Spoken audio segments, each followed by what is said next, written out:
Welcome to My Boyfriend's Pocket Knives. Please like, comment, and subscribe. Hope you enjoy the show. So last night I talked about Nathan McElroy, and there was something I remembered that I didn't tell you guys. In the letters, there was a receipt for a bank loan, and it was an $80 loan, and on the collateral list was the entire contents of their house, their furniture, their silverware, their dishes, their clothing. They even had the linoleum on the list, so if they didn't pay it, they would come and repossess their flooring. But that just shows how hard of a time they had in the 40s. That was in the 40s while he was at war.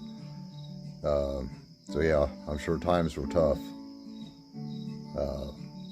But so I went looking for the letters. I moved a couple years back, and everything's packed and moved, and I cannot find them. But I did get a little excited because I found this, and I thought I was on the right trail.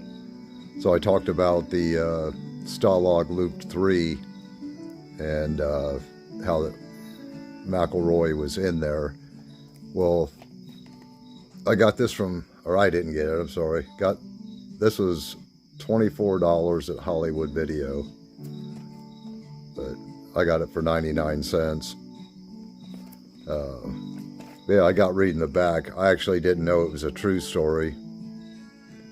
So did you know 600 British and American Air Force officers worked for a year on the planning and execution of the March 1944 escape on which the film is based?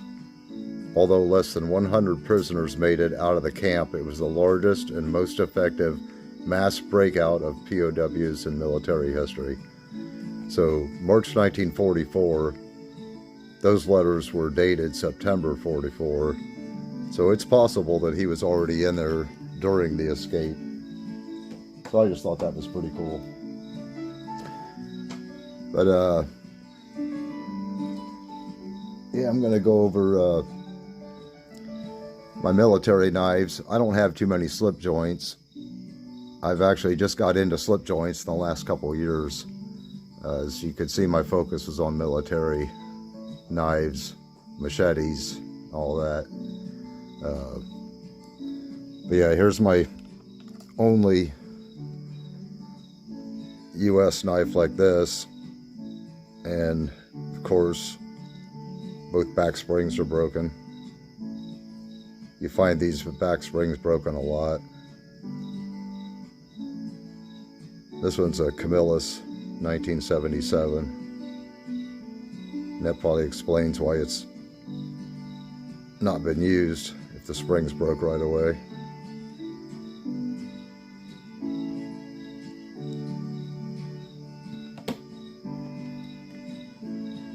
And then this one I'm not sure about. Got a crack in the bone there, but that is pretty bone.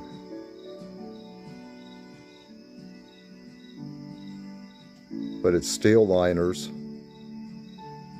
steel bolsters, so I assume it was wartime made.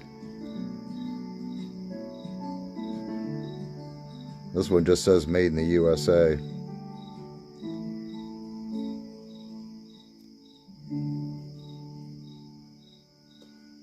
Got a long screwdriver, cap lifter,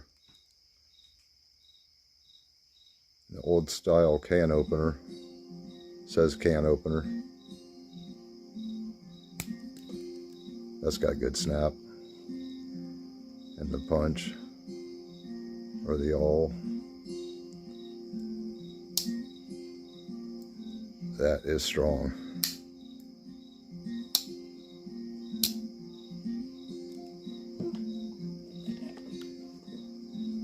Now this one I know is military.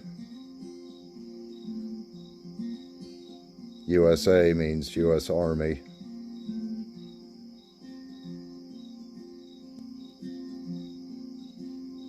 It's got a little chip out of the bone on the bottom there, but that's just gorgeous. The track at the pin runs through. Steel liners, steel bolsters.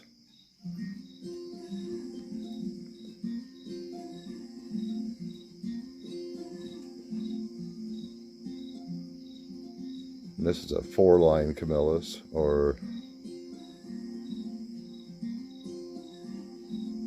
4-line Camillus.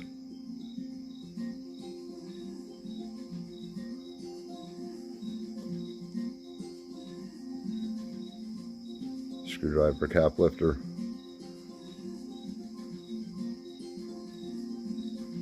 The one-piece can opener, which was responsible for a lot of injuries, I've been told, or I've heard.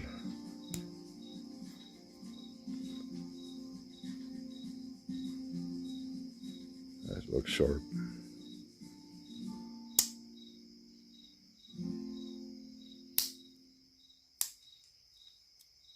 Not much snap in the main blade. Gorgeous. Then these are British. The Marlin spike.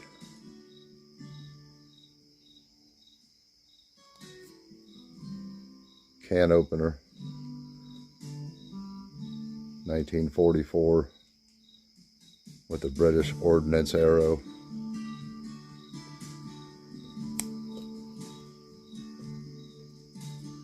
This blade's in really good shape.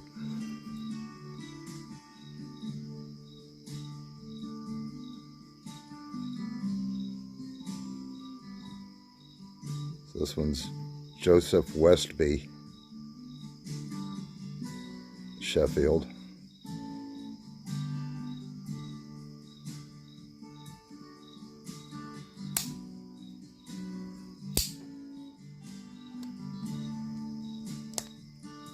These always have super strong springs in them.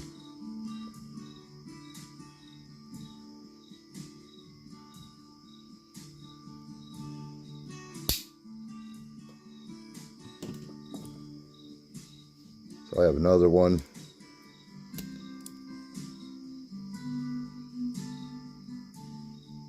It's 1943, the Ordnance arrow.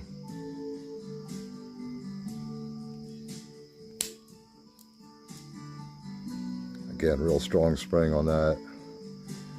That blade's been used a little bit.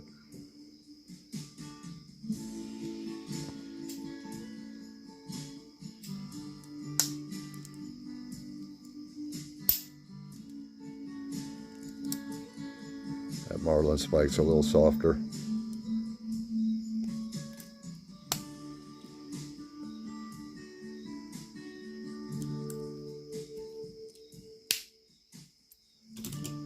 Now this one doesn't have the Marlin spike.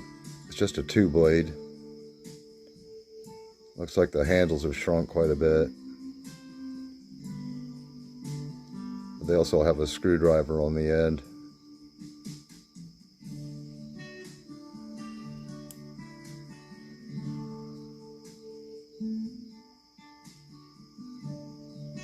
From 1944. Looks like they had electrical arc on this one.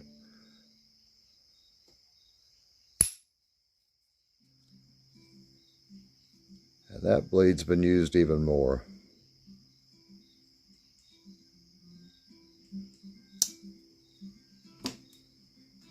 So this one here, I actually had a viewer tell me about it. I showed it in my Camillus box video.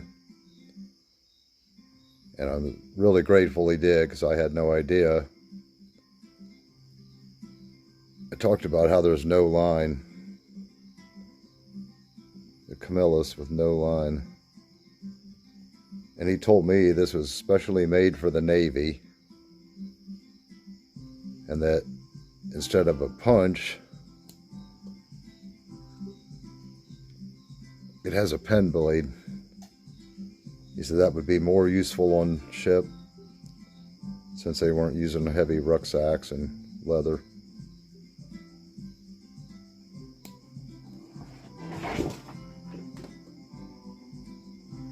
It's got the 2-piece can opener. You see the two have been welded together.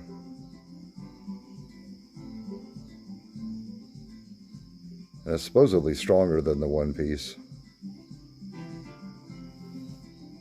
That is a pretty knife. Strong snap.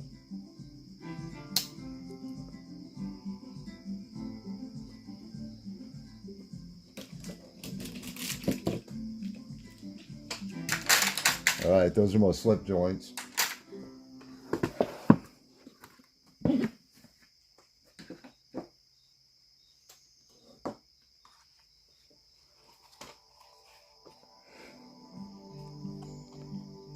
So this is the pouch type CS-34 Signal Corps U.S. Army.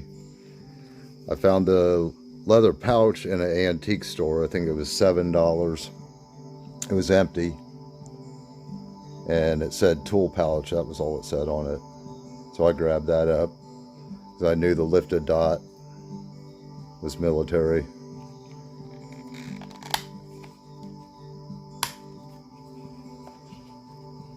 And inside I have a TL-29.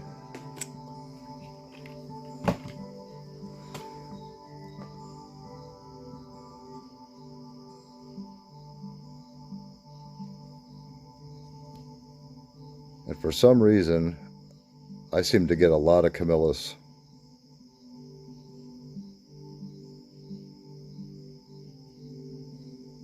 That blade has had some use. And the screwdriver, wire stripper.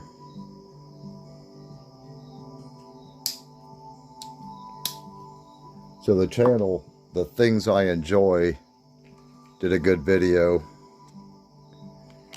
He covered this pouch pretty in depth. So my pliers aren't the real pliers. They're supposed to be a Utica. And these fit, so I put them in there until I can find the Utica pliers that go with it. But I thought that was a pretty cool little deal there. So then these knives, they're EGW. I'll let you read the sheath here if you can. I'm not going to say what it says.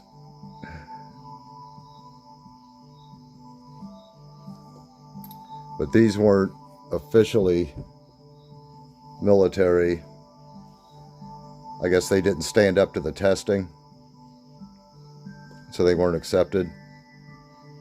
But I guess a lot of guys carried them, probably for the bottle opener.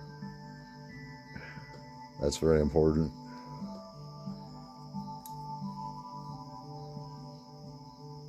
EGW knife. That's E.G. Waterman. I love the handle on this thing.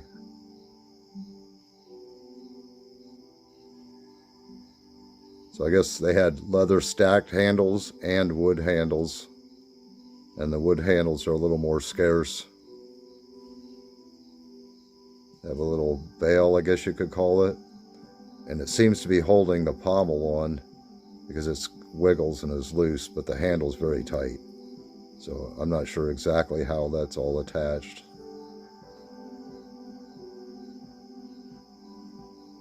But this one has a saw back. And this one's the original sheath. It's got some paint overspray. It's a left-hand draw.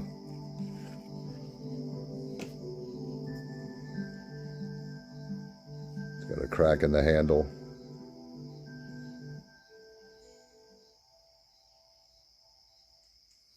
But this one says USA on it. EGW knife. They're different. Remind me of the Cattaraugus Quartermasters 225Q knives. So this one here, I think we're getting out of the military issued. The sheaths are very thin. I think that's kind of how you can tell as well. But this is a Robeson Sure Edge number 20. But it's got aluminum guard and pommel. So I don't think that's wartime. Got a little nick in the blade there.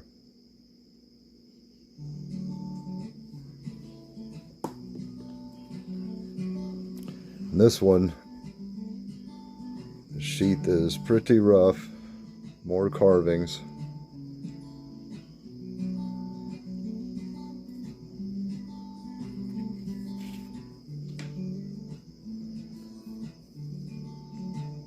It's a Cut Master, Utica, New York. So I think they took, this is right after the war and they still had parts. So I think they produced these commercially.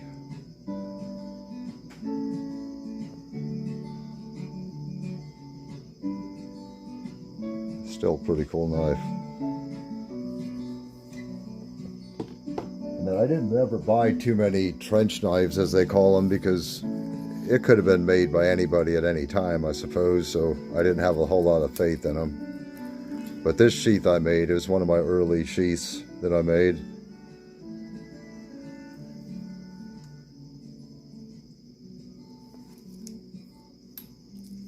But I just got the knife, I didn't have a sheath, so I made one for it.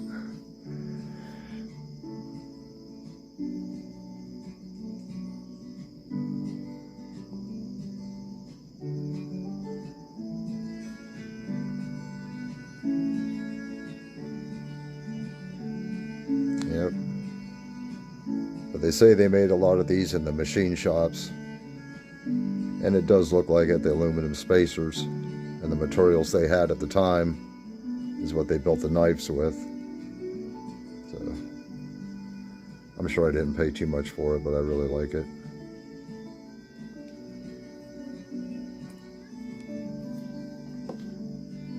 And then last for tonight, I have this little plum ball peen hammer. It's US issued.